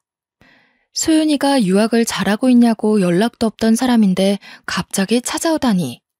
그때 그 순간이 끔찍한 악몽처럼 느껴졌죠. 게다가 남편이 저를 보자마자 무릎을 꿇더니 눈물을 흘렸습니다. 여보, 내가 미안해. 내가 정말 잘못했어. 당신을 믿는 건데. 당신 때문에 내가 미친 게 아니라 우리 엄마 때문에 미친 건데 끝까지 당신을 안 믿고 내가 배신해버렸어. 갑자기 찾아와서 무슨 말 하는 거야? 나 당신 만나고 싶지 않아. 그냥 가줬으면 좋겠어. 당신한테 용서받으려면 어떻게 해야 할까? 나 후회돼서 미칠 것 같아. 알고 봤더니 내 애도 아니었더라고. 다른 남자 애를 가지고 내 애라고 우기길래 재혼했더니 또 딴 남자랑 바람 피우는 거 있지? 내가 이렇게 돈이 없을 줄 몰랐대. 땡땡 기업이라고 엄청 대단하게 봤다면서 날 버리더라고. 뭐? 당신 애가 아니라고? 그걸 어떻게 알았는데? 나랑 누나 둘 다 A형인데 애가 B형이 나왔더라고. 전혀 나올 수 없는 혈액형이라서 친자 검사를 해봤는데 내 애가 아니라고 하더라. 그 말을 듣는 순간 웃음이 바로 터져나왔죠. 땡땡 기업에서 겨우 버티다 잘린 주제에 능력남인 것처럼 연기하다 결혼하고 나서 딱 걸렸나 봅니다. 괜히 허세를 부리니 그런 꽃뱀 같은 여자가 걸리는 거겠죠. 제가 한참을 웃다 남편을 내려다보며 한마디 해주었습니다. 근데 이걸 어쩌나? 우리 소윤이 이번에 간 영국 임페리얼 칼리지 졸업하면 억대 연봉을 벌어줄 텐데. 난 그 돈 당신이랑 나눠 갖긴 싫은데? 여보, 그러지 말고 나랑 앉아서 차분하게 대화 좀 해보자. 우리 소윤이 이야기도 좀 듣고 싶어. 우리 소윤이 무슨 과 갔다고 했지? 소윤이가 말하지 말래. 아버지가 너무 증오스럽다나 뭐라나. 다시 재혼할 생각하지 말고 여러 남자 만나며 연애나 하라는데? 물론 제 딸이 억대 연봉 자리를 제안받거나 아버지에 대해 심한 말을 내뱉은 건 아니었습니다. 하지만 보통 임페리얼 칼리지를 졸업하면 70~80%가 고소득자가 된다고들 하니까요. 게다가 소윤이가 재혼하지 말고 연애 많이 해봤으면 좋겠다는 말을 했습니다. 100% 거짓은 아닌 셈이죠. 제가 이리 말하니까 남편이 애가 탔나 봅니다. 안절부절 못하면서 제 손까지 잡더라고요. 그래서 획 뿌리치고 집으로 들어가 버렸습니다. 물론 실제로 제 딸이 성공해서 남편에게 복수하고 싶다는 생각은 했습니다. 신께서 이 소망을 들어주셨는지 제 딸이 졸업할 무렵 좋은 취업 자리가 들어왔습니다. 딸과 영상통화하며 그 소식을 전해 들었는데 대학도 안 나온 제가 이해할 수 없는 어려운 영어가 섞여 있어서 설명은 잘 못 드리겠네요. 경영을 공부한 제 딸에게 딱 알맞은 일자리라는 것만 알고 있었습니다. 게다가 제가 소망했던 억대 연봉 자리라서 그 금액만 기억에 남아 있습니다. 그 소식을 시어머니와 남편에게 알려주며 액땜을 하니 집안에 좋은 소식만 들려오고 있다는 참교육을 해주었습니다. 한동안 연락이 없던 어머님도 군침을 삼키며 빌빌거릴 정도의 금액이었죠. 어머님과 남편 둘 다 제 집으로 찾아와 문을 두들기길래 제가 한마디 했습니다. 집까지는 왜 찾아오셨어요? 이럴 시간에 우리 딸 맛있는 거 사줄 돈이나 보내세요. 혹시 몰라요? 우리 소윤이 마음이 풀려서 몇 달러라도 줄지? 얘야, 왜 말을 그렇게 하니? 나는 너랑 잘 지내고 싶어서 온 거야. 소윤이가 결혼할 때 아빠 자리가 없으면 남편 쪽 집안에서 뭐라 하겠니? 우리 소윤이 생각해서 다시 합치자. 우리가 너 달달 볶거나 의심할 일은 없을 거다. 글쎄요. 오히려 이런 아버지와 할머니가 있다고 하면 장가 오려던 남자도 도망갈 것 같은데요. 소윤이가 외국 남자랑 결혼하면 어쩌려고 그래요. 집안 망신도 모자라 나라 망신 시키지 말고 더 이상 찾아오지 마세요. 시어머니가 끝까지 제게 매달리며 다시 생각해보라고 하길래 소금을 뿌렸습니다. 남편은 소금을 맞으면서도 끝까지 실실 웃으며 저한테 매달리더라고요. 여보, 왜 그래? 나 정신과 다니고 있는 거 알고 있잖아. 그때는 내가 미쳐서 그랬고, 나 치료받아서 그럴 일 없어. 신혼 때처럼 당신 사랑해주고 아껴줄 수 있다고. 아껴주긴 개뿔. 내가 아니라 소윤이 돈을 아껴주겠지. 제가 말하려는 남편 얼굴에 소금을 던지니까 입속에 와르르 소금이 들어가더군요. 소금을 마신 남편이 캑캑거리고 있길래 시어머니 얼굴에도 소금을 쏟아부었습니다. 어머님은 당연히 소금을 물대포처럼 맞았다가 눈에 소금이 들어갔는지 눈물을 흘리시더라고요. 제가 그 모습을 보고 손가락질하며 비웃었습니다. 아까는 간신배처럼 잘 쪼개더만 끝까지 웃고 있어야지. 얼른 웃어. 바보같이 제 말을 듣고 어머님과 남편이 웃고 있더군요. 제가 그 모습을 사진으로 찍어두고 어머님과 남편에게 연락이 올 때마다 그 사진을 보내두고 있습니다. 저한테 굴욕을 당한 어머님과 남편은 이제 연락도 안 하고 잠적한 상태인데요. 이러다 돈이 궁하면 저한테 와서 빌빌거리겠죠. 그럴 때 어떤 방법으로 복수해줄까 고민하고 있습니다. 여러분이라면 어떤 복수를 할 것 같으신가요? 좋은 방법이 있으시면 추천 부탁드립니다. 지금까지 제 사연 들어주셔서 감사합니다.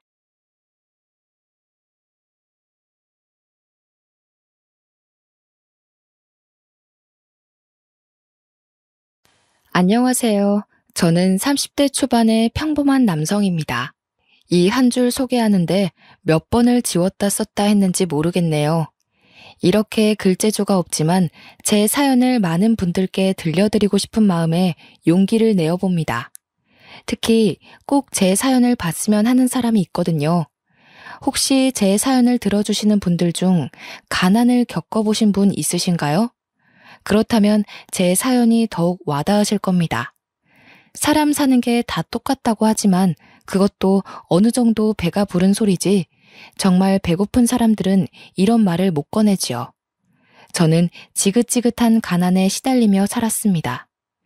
유년 시절을 떠올려 보면 돈과 배고픔 그리고 빚 말고는 떠오르는 게 없어요.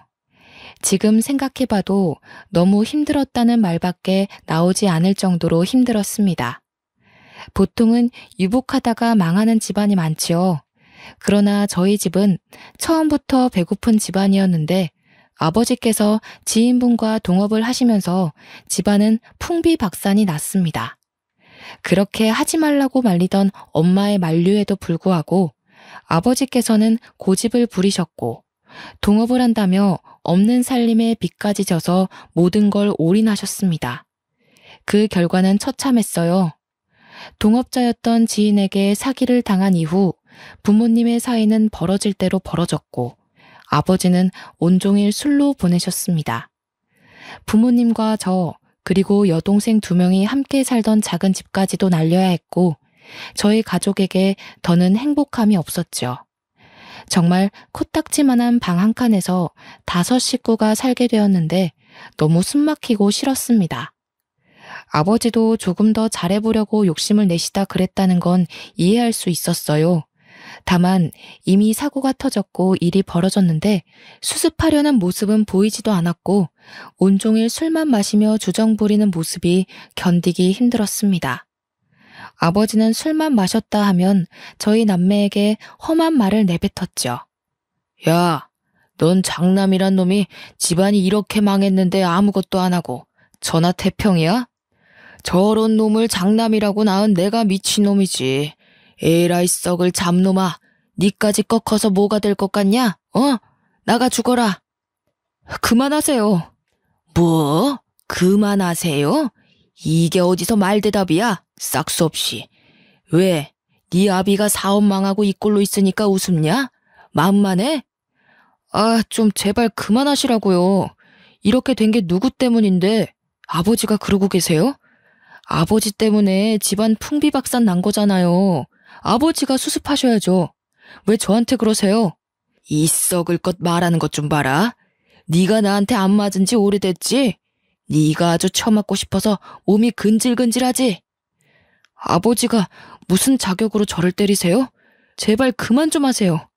이런 술주정도 이제 지겨워요. 상대해주고 싶지 않다고요. 장남은 저렇게 쓸모가 없고 딸년을 괜히 둘이나 낳아서 밥이나 축내고 어이구 내 팔자야. 아버지는 이해가 어려울 정도로 본인이 저지른 일에 저희 탓을 하셨습니다.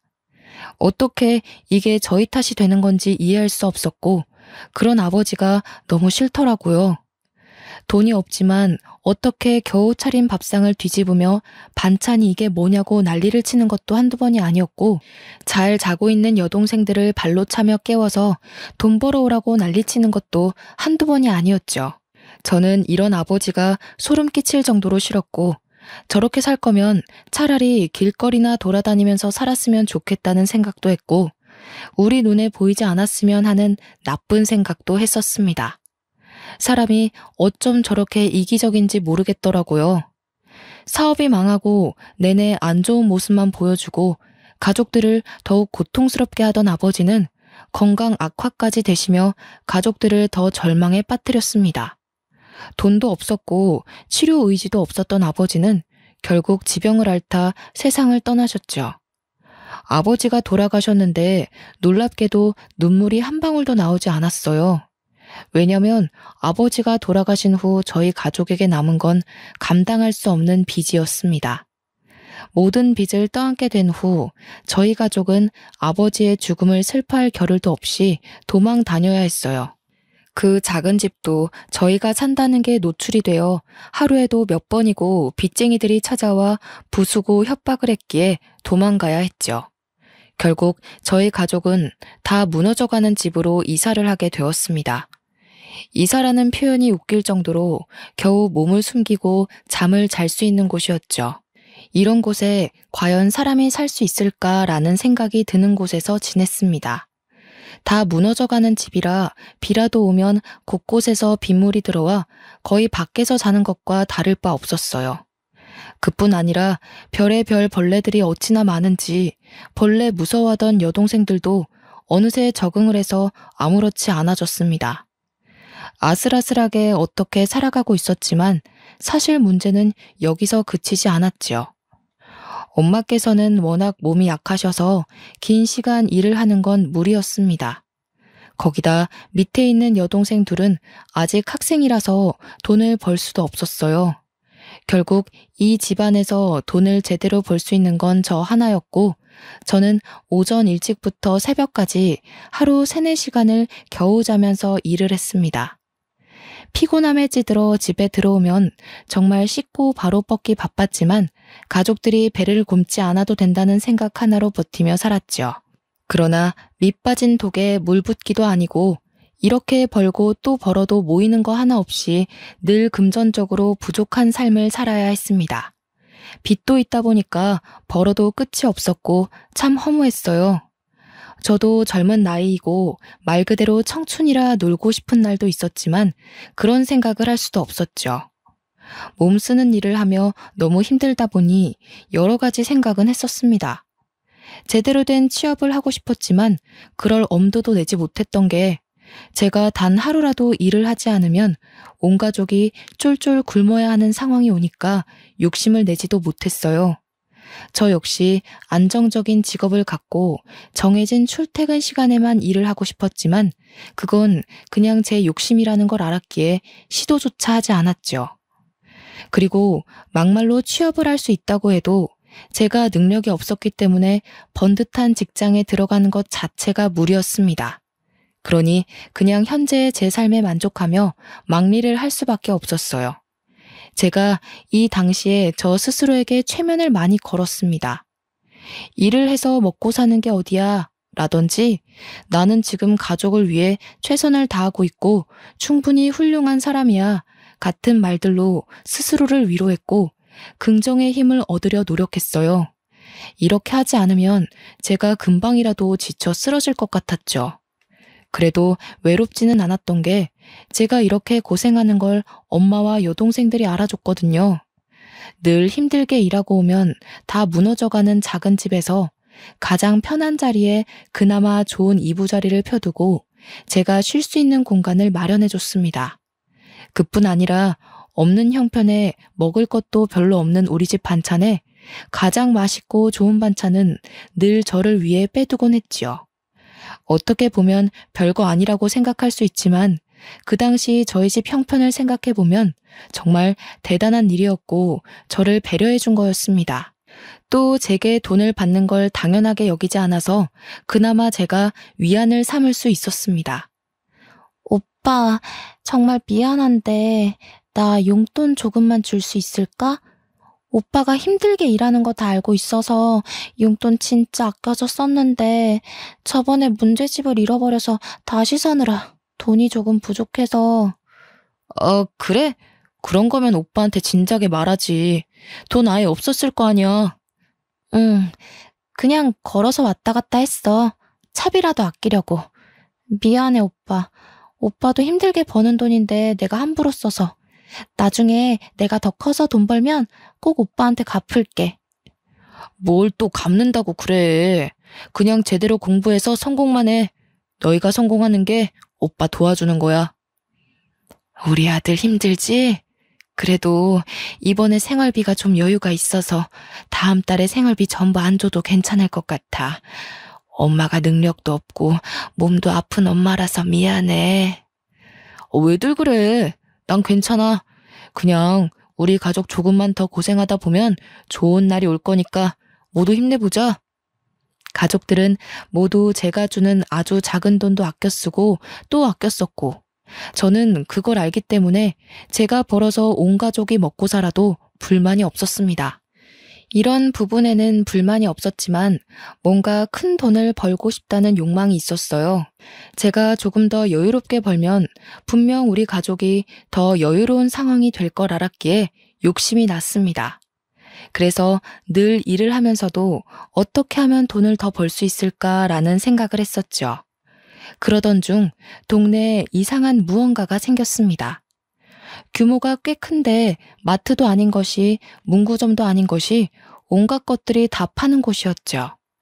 이 동네에 저렇게 큰 마트가 생기면 돈을 못 벌 텐데 라는 걱정이 앞섰습니다. 워낙에 주머니를 쉽게 열지 않는 사람들이라 도보 10분 거리에 있는 시장보다 저렴한 게 아니라면 누구도 발길을 하지 않을 텐데 하는 쓸데없는 걱정을 했네요. 그러나 예상외로 거기를 직접 다녀오신 엄마의 반응이 너무 좋았습니다. 동호야, 집 들어오는 사거리에 마트 같은 거 생긴 거 봤니? 오늘 가봤는데 정말 너무 괜찮더라. 엄마가 이것저것 반찬거리 좀 사고 계산하려고 했더니 글쎄 뭐라는 줄 알아? 아, 거기 오면서 보긴 했는데 거기 마트야? 근데 왜? 뭐라는데? 얼마냐고 했더니 편하게 알아서 내라고 하더라. 그래서 엄마가 놀라가지고 쳐다보니깐 씩 웃으시면서 절반씩만 내고 가래. 세상에, 채소들 상태도 신선하고 좋은데 너무 저렴하더라고. 앞으로 거기서만 사야겠어. 아, 진짜? 뭐야, 그렇게 반값에 팔면 뭐 남는 게 있나? 이상한 곳이네. 아무렴 우리 형편에 그런 곳이 가깝게 있으면 너무 좋은 일이지. 물론 그건 맞는 말이지. 다행이네. 나도 한번 가봐야겠다. 엄마뿐 아니라 그곳을 다녀온 동생들의 반응도 너무 좋길래 궁금함에 저도 그 이상한 마트를 가봤습니다. 가서 보니까 이것저것 잡다하게 많이 팔고 있더라고요. 그리고 엄마의 말대로 사장님은 정말 모든 걸 절반 가격에 팔고 계셨죠. 신기하고 놀라웠습니다. 한참을 구경하다 살 건 없어서 그냥 나가려는데 갑자기 사장님이 절 붙잡으셨죠. 이봐요. 잠깐만. 잠시만요. 네? 저요? 아, 저 아무것도 안 산 건데. 그게 아니라 상준이 아들 동호 아닌가? 혹시 그 아버지 조남이 이상준 아니에요? 네, 맞아요. 제가 이동호인데 누구세요? 세상에, 설마 했는데 이렇게 만났네. 동호 이 자식 진짜 많이 컸네. 하마터면 못 알아볼 뻔했어. 네? 저를 아시나요? 갑작스레 저를 붙잡으신 사장님은 다름 아니라 저희 아버지의 절친이셨습니다. 얘기를 하며 얼굴을 자세히 들여다보니 제가 삼촌이라 부르며 잘 따르던 분이셨죠. 어떻게 이런 우연이 있나 싶었고 너무 반가웠어요. 아버지 생전에 두 분이 각별하신 사이였고 아버지가 동업한다고 난리치셨을 때 집까지 찾아와서 말려주셨던 분이셨습니다. 그런데 저희 가족이 한밤중에 급히 도망가게 되면서 아예 소식이 끊겨버렸고 꼭 도와주고 싶어서 찾고 싶었다는 말씀을 하셨죠. 한참 삼촌과 대화를 나누며 그간 어떻게 살았고 무슨 일이 있었는지를 다 털어놨습니다. 그간 누군가에게 제 속 얘기를 해본 적이 없어서 그런 건지 몰라도 삼촌에게 모든 속 얘기를 다 털어놓고 나니까 속이 너무 시원했어요. 제 말 끝에 삼촌은 눈물을 보이셨고 너무 늦게 만나서 미안하다는 말씀을 하셨습니다. 알고 보니 삼촌네 집이 많이 휘청이고 힘드셨을 때 유일하게 손 내밀어주고 살 수 있게 도와준 게 저희 아버지라고 하셨죠. 그 도움 덕분에 이 자리까지 올 수 있었다며 꼭 저희 가족을 돕고 싶었다는 말씀을 하셨습니다. 삼촌은 저희 가족 생계가 힘든 걸 아셨고 제가 일정한 직업이 아니라 막노동을 하며 힘들게 돈을 벌어 가족들을 먹여 살리는 걸 아셨죠.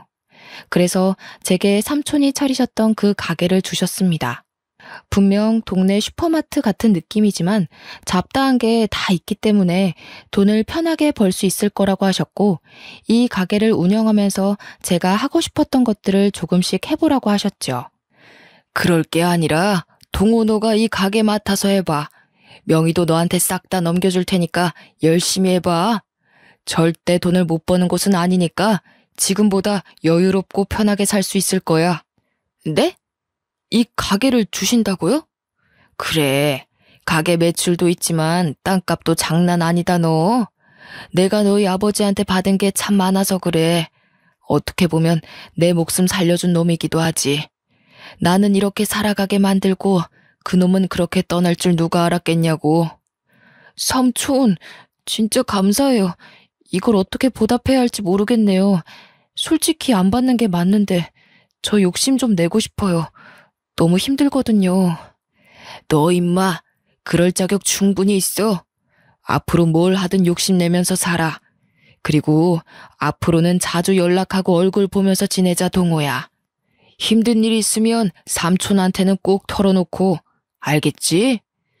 하루아침에 나타난 삼촌의 존재는 제게 너무 큰 힘이 되었습니다.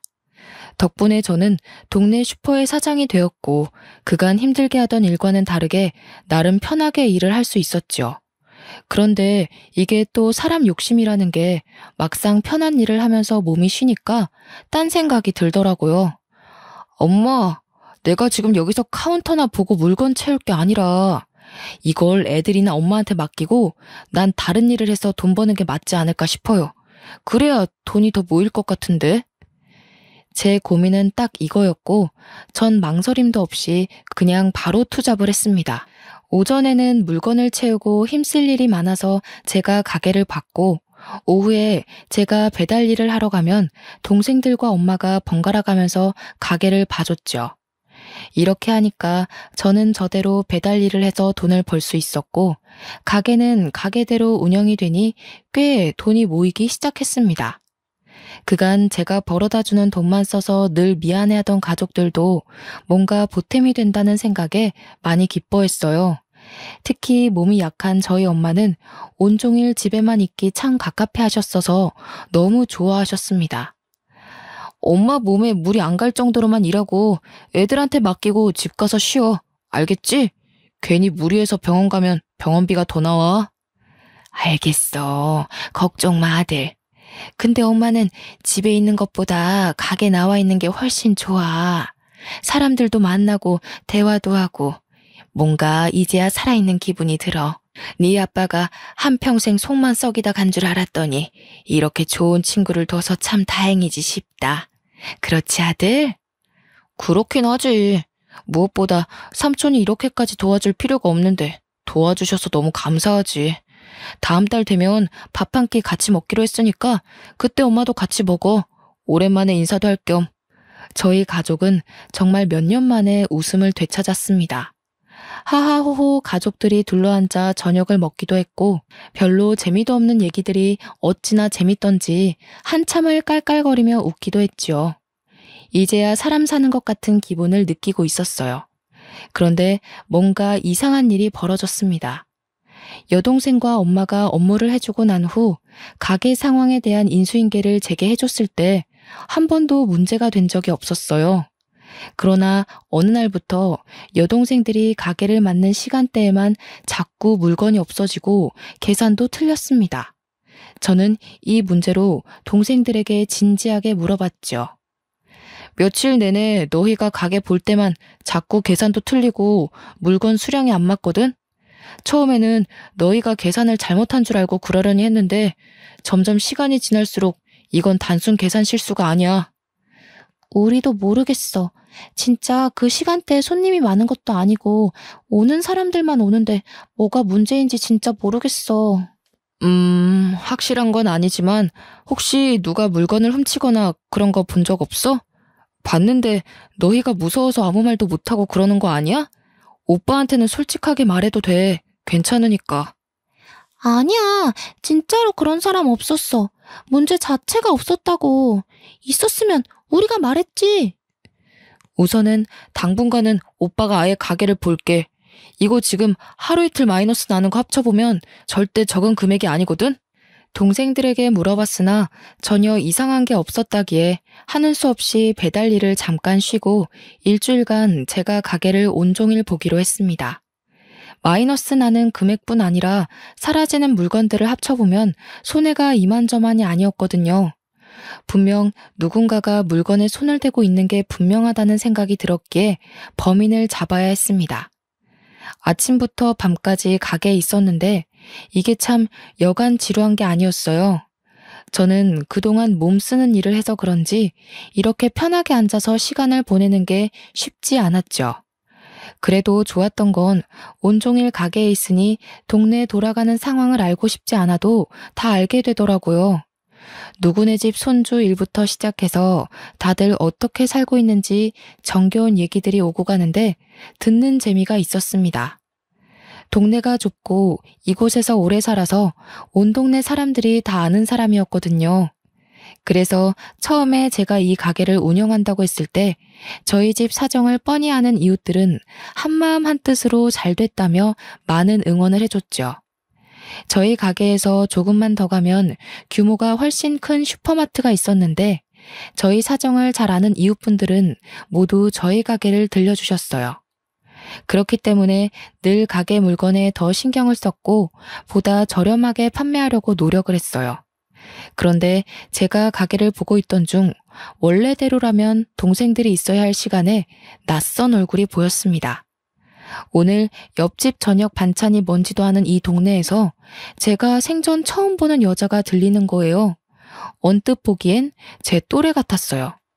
그 여성은 이제 막 아장아장 걷는 듯한 여자아이의 손을 잡고 가게로 들어왔고 이리저리 한참을 둘러보며 저를 힐끔힐끔 봤습니다. 저는 뭔가 수상함을 감지했고 혹시 모르니 설레발치지 않고 조용히 있었어요. 책을 보고 있었지만 눈과 온 신경은 여성과 아이에게 가 있었죠. 그러면서도 혹시라도 정말 훔치면 어떻게 해야 할까 좀 걱정이었습니다. 애엄마가 아이를 데리고 마트에 와서 물건을 훔치는 거면 이유가 있을 거라는 생각을 했거든요. 바로 그때 그 여자는 채소와 과일을 조금씩 주머니와 가방에 쓱쓱 넣었습니다. 이게 참 마음이 아팠던 게 통으로 훔쳐가는 게 아니었죠. 포도도 한 송이를 가져가는 게 아니라 몇 개 따서 주머니에 쓱 넣고 방울토마토도 몇 개만 쓱 넣는 모습에 모른 척 해야 하나 싶었습니다. 이어 아이가 갖고 놀 장난감도 쓱 넣더니 속도가 붙었는지 갑자기 조금씩 눈치 보며 쓱쓱 훔쳤죠. 처음 한두 번이면 솔직히 눈 감아줬을 텐데 지금 이게 한두 번이 아니었고 가게에 손해까지 입혔기 때문에 바로 잡을 필요가 있었기에 저는 그 여성에게 다가가 물었습니다. 저기요, 지금 뭐 하시는 겁니까? 며칠 내내 가게에 도둑이 있다 싶었는데 그쪽이었군요. 정말 죄송해요. 사장님, 한 번만 용서해 주세요. 저희가 돈이 없는데 저는 굶어도 괜찮은데 딸아이 먹일 게 아무것도 없어서요. 정말 죄송합니다. 잘못인 거 알고 있고 범죄인 것도 알아요. 제가 꼭 갚을게요. 아니, 훔칠 거면 뭐 제대로나 훔치지 이게 뭡니까? 아, 참, 그 실례지만 애기를 혼자 키우시는 거예요? 이렇게 돈이 없으면 아이를 어떻게 키워요? 그게 애 아빠가 돈을 다 들고 도망갔어요. 하루아침에 그렇게 도망가고 저랑 딸한테 남은 건 그 인간이 사고치고 남은 빚뿐이라 지금 이 동네에 숨어서 살고 있네요. 정말 죄송해요. 애가 너무 어려서 일도 못하고 있어서 너무 죄송합니다. 네? 아유, 뭐 저도 이 동네 아버지 때문에 도망와서 숨어 살았던 게 시작이라 참 모른 척하기가 그렇네요. 저기 이렇게 훔치지 말고 유통기한 임박한 제품들은 그냥 줄 수 있으니까 앞으로는 와서 당당하게 가져가세요. 애기도 이것저것 맛있는 거 많이 해주시고 그래야 무럭무럭 크죠. 네? 아니에요. 그렇게까지 안 해주셔도 괜찮아요. 이미 면목이 없는데요. 저도 배고팠던 시절이 있어서 잘 압니다. 조금이라도 형편 나은 사람이 도와야 풀리지 안 그러면 막막하잖아요. 괜찮으니까 가게 와서 가져가세요. 저희 엄마랑 동생들한테도 말해둘게요. 정말 감사해요, 사장님. 정말로 너무 감사합니다. 제가 꼭 잊지 않고 보답할게요. 절대로 잊지 않을게요. 너무 딱 애엄마 사정을 무시할 수 없었습니다. 자세히 들어보니 남편이 정말 하루아침에 흔적도 없이 다 들고 도망을 갔다던데 홀몸도 아닌 저 어린아이를 데리고 뭘 할 수 있을까 싶었죠. 저야 뭐 제가 벌어서 가족들을 먹일 수야 있었는데 이쪽은 애엄마가 일도 못하는 상황이니 막막할 것 같았습니다. 그래서 말로는 유통기한 임박한 제품을 주겠다고 했지만 제 사비를 들여서 아기들이 먹는 것들을 따로 발주를 넣어서 애엄마에게 무료로 줬어요. 그게 미안했는지 가끔은 저희 가게에 올 때 맛있는 간식을 해서 왔다고 합니다. 물론 저는 배달 일을 다시 시작하고 있었기에 동생들과 엄마만 맛을 봤죠. 제가 동생들과 엄마에게 이걸 말했을 때도 아주 잘했다면서 오면 부담스럽지 않게 도와줘야겠다는 말을 했어요. 저희 가족 모두가 처참할 정도로 가난이 뭔지 너무 잘 아니까 모두가 도와주고 싶었습니다. 그렇게 제 사비까지 들여 애엄마를 도운 게 2년이란 시간이 흘렀어요. 2년간 많은 변화들이 있었습니다.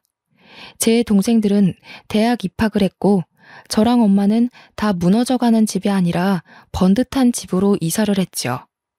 집안 사정은 많이 좋아졌고 가족들의 얼굴도 행색도 모두 좋아졌어요. 그리고 2년간 도와줬던 애엄마의 딸아이도 무럭무럭 자라서 옹알이를 하던 게 말도 똑부러지게 하고 아주 많은 변화들이 있었습니다.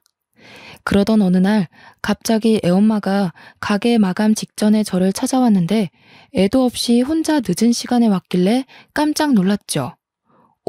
뭐예요? 아영이는 어디에 두고 이 시간에 혼자 왔어요? 무슨 일 있어요? 저 사장님께 드릴 말씀이 있어서요. 너무 갑작스럽지만 저 지금 이 동네 떠나거든요. 네? 왜요? 뭐에 또 쫓기는 거예요?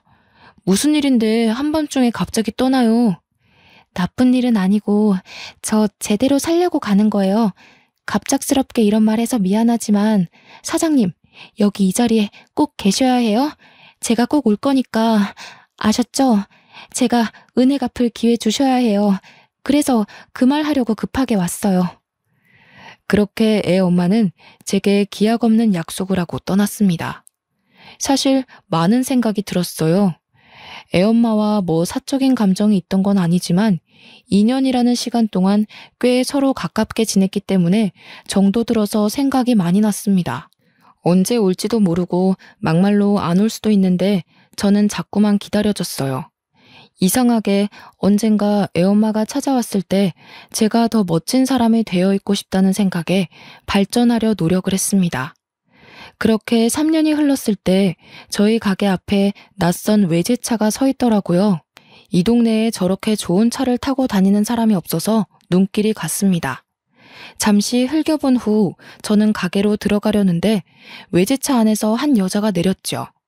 머리부터 발끝까지 명품으로 도배를 한 그 여자를 보고 깜짝 놀랄 수밖에 없었던 게 제가 여태 기다리던 애엄마였습니다. 순간 저를 보며 환하게 미소 짓는 애엄마를 보며 저는 멍하니 쳐다봤어요.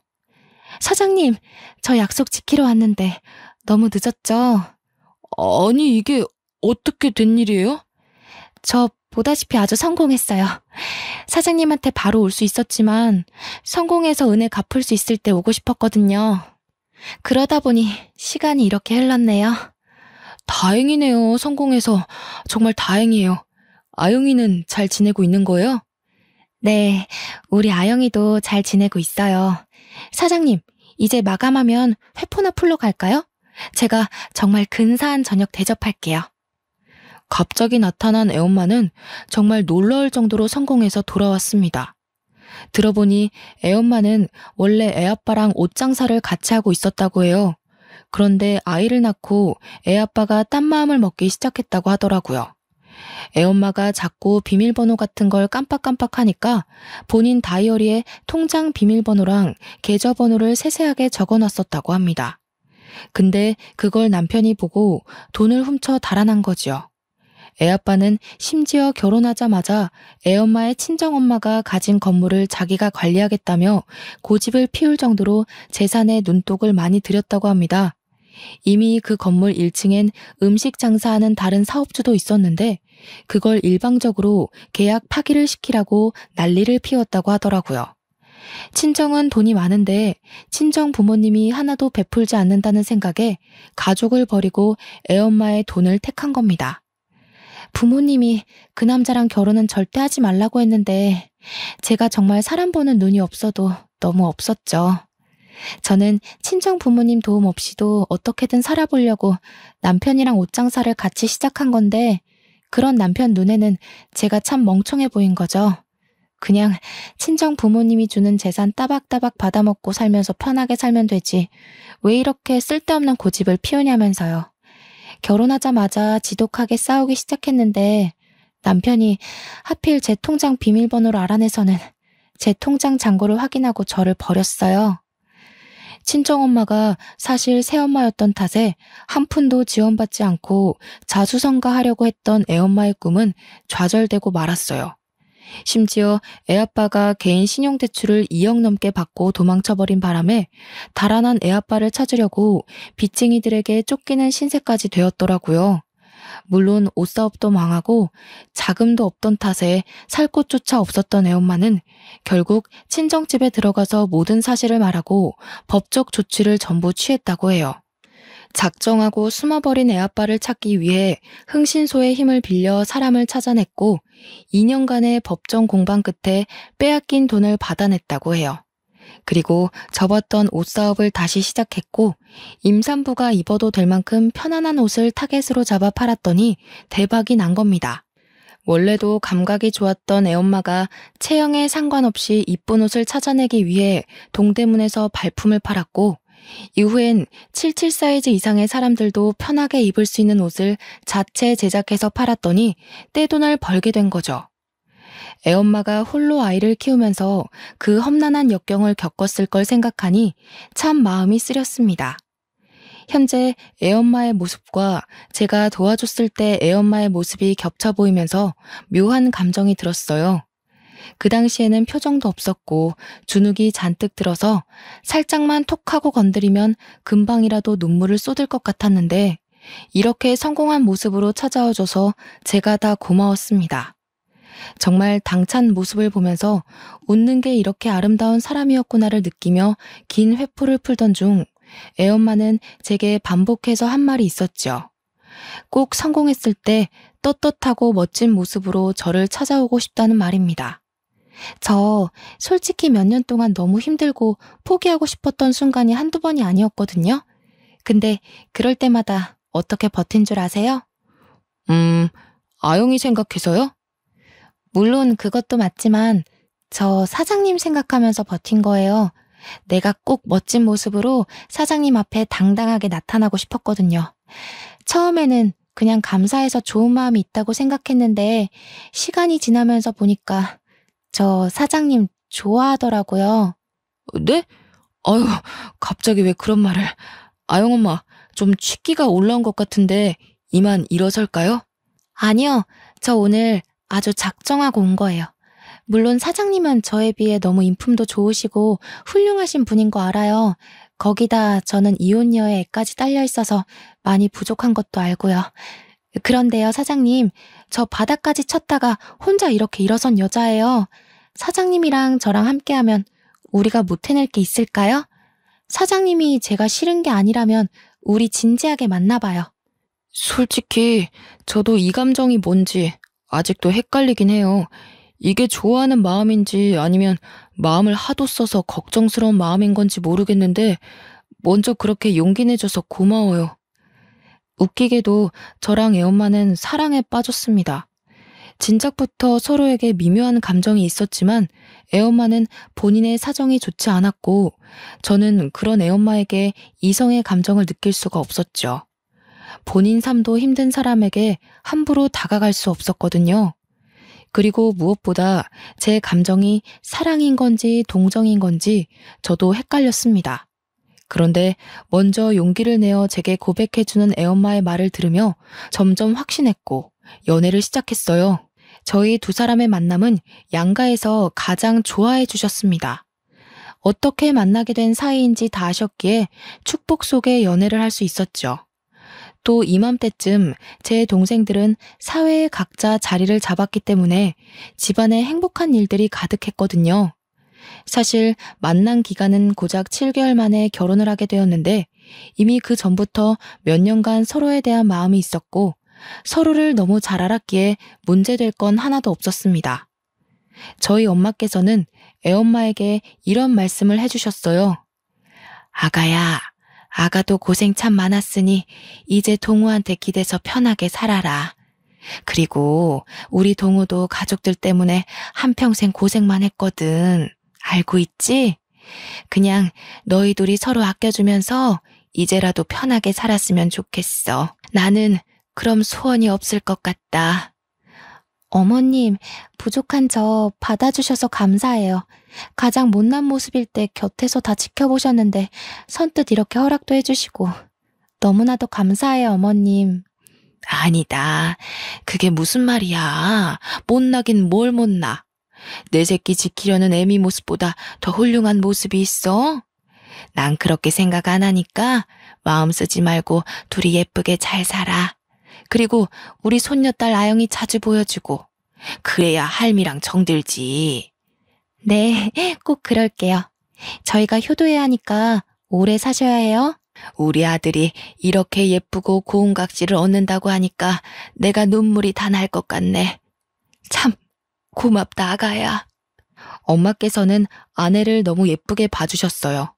아내가 얼마나 힘들게 살았는지 곁에서 보셔서 더욱 그러겠지요. 7개월의 연애 끝에 결혼을 했지만 이보다 더 행복한 일이 있었죠. 바로 아내의 딸인 아영이가 저를 아빠로 생각한다는 겁니다. 사실 아내와 결혼을 약속하고 가장 걱정이었던 부분이 딸아이 아영이었어요. 혹여나 아이에게 상처로 남지는 않을지, 어떻게 다가가야 할지, 저를 기억할지 많은 고민을 했습니다. 연애하던 7개월이란 시간 동안 아영이에게 다가갈까 고민도 많았지만 저희 두 사람의 관계가 확실해졌을 때 딸아이에게 다가가고 싶었어요. 저희야 결혼 전제로 진지하게 만나긴 했지만 확고하지 않은 상황에서 어설프게 저희조차고 아이에게 다가가고 싶지는 않았지요. 정말 고심을 했었는데 딸아이는 저를 기억해줬고 심지어 반겨줬습니다. 생각해보면 아영이가 막 말문이 트였을 때 유일하게 자주 보는 성인 남자가 저라서 가끔 제게 아빠라고도 했고 삼촌이라고도 했는데 그런 아영이 기억 속에서 제가 아빠로 자리 잡았나 봅니다. 아영이를 다시 만났을 때 저를 보자마자 해맑게 뛰어와 안기는데 괜히 눈물이 나더라고요. 이때의 감정은 뭐라고 설명할 길이 없었죠. 뭉클하고 감동적인데 정말 고맙고 이 작은 아이에게 감사하더라고요. 물론 제 친자식이 아니라 더 조심스럽기는 하지만 너무 어렸을 때부터 도움을 줘서 그런지 제게도 아영이는 각별한 딸이 되었습니다. 저희 가족에게는 또 다른 행복이 찾아왔어요. 지금은 아내 뱃속에 둘째가 생겼습니다. 이제 곧 태어날 예정이라 무섭고 설레는 마음이 가득한 거 있죠? 아내도 저도 젊은 나이부터 고생이란 고생을 다해서 그런지 경제관념도 미래에 대한 생각과 가치관도 모두 같은 방향이라 저희 부부는 큰 소리 한 번 없이 잘 살고 있습니다. 저는 이전에 하던 가게를 정리하고 아내의 사업 때문에 서울로 올라와서 동네에 터 좋은 곳에 식자재 마트를 운영하고 있고 아내는 여전히 본인이 운영하는 옷사업을 하며 잘 나가고 있어요.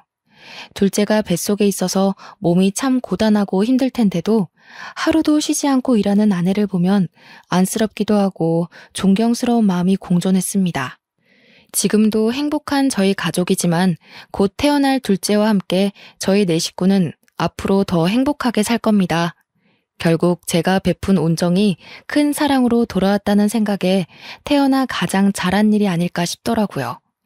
제 긴 글을 읽어주신 여러분들도 누군가에게 온정을 받으시고 그게 값진 결말이 될 수 있기를 바라며 제 사연을 마무리하겠습니다. 읽어주셔서 감사합니다.